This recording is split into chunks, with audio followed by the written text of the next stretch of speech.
Failure है या angle of attack है, ये दो कारण होते हैं मेन। क्योंकि सीसीटीवी वीडियोस में पक्षियों का टकराना दिख नहीं रहा है, क्योंकि जब भी पक्षी से टकराता है तो उसकी एक पहचान होती है, इंजन के पीछे से काला धुआं आने लगता है। इंजन के पीछे से किसी तरह का काला धुआं नहीं आया। 3 मॉडल बोइंग का फेमस है, सबसे विश्वसनीय है 777 और 787, यही गिरा है, इसी को ड्रीम लाइनर कहते हैं। तो बोइंग के ये 2 जहाज़ों पे हमेशा सवाल उठे हैं इसकी विश्वसनीयता के ऊपर।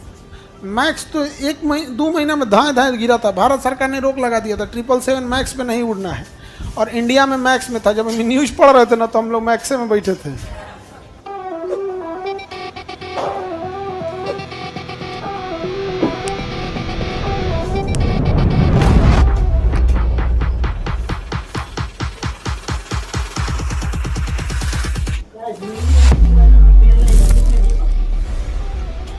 अहमदाबाद वाला जो विमान दुर्घटना हुआ ना, air India Boeing 787 dream liner, air India के ड्रीम लाइनर में हम लोग भी बैठे हैं और वो फ्लाइट दिल्ली से अहमदाबाद भी जाती है।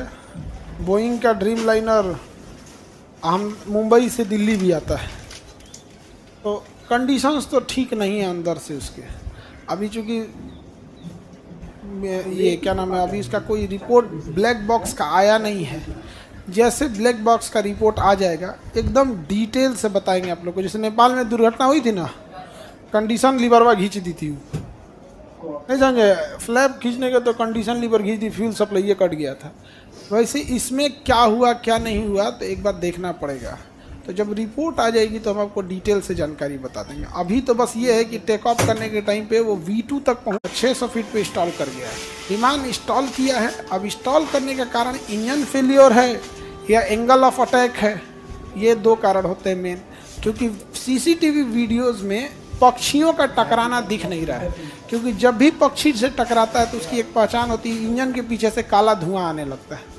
इंजन के पीछे से किसी तरह का काला धुआं नहीं आया। 3 मॉडल बोइंग का फेमस है, सबसे विश्वसनीय है 777 और 787, यही गिरा है, इसी को ड्रीम लाइनर कहते हैं। तो बोइंग के ये 2 जहाज़ों पे हमेशा सवाल उठे हैं इसकी विश्वसनीयता के ऊपर।